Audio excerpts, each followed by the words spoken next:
huyu mwizi wake.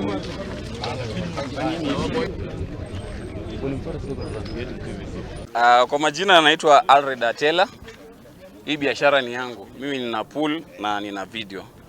Kufika kazini kwangu nikapata mtu wa pikipiki, mtu amepigwa na amefungwa na pikipiki makamba. Tunaomba ya kwamba kama mwenzako mmekosana ama mmepata mwisi, kuna sheria yenye tunafaa tufuate.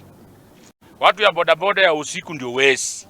Mimi naweza sema hivyo kwa sababu kulingana na kitendo yenye wamefanya leo sio kitendo mzuri. Hao ndio wezi, wameua hiyo jamaa na tena wamemuibia.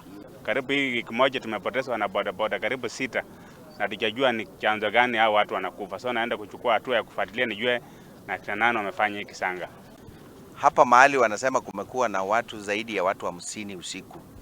Na kama kulikuwa na watu zaidi ya 50 na serikali imekuwa hapo, hiyo serikali ilikuwa wapi? Tunauliza ya kwamba watu wakiwa na shida kama hawa, kama sasa hivi wanasema hii pikipiki ni askari alipigiwa akasema mtu yake sio mwizi.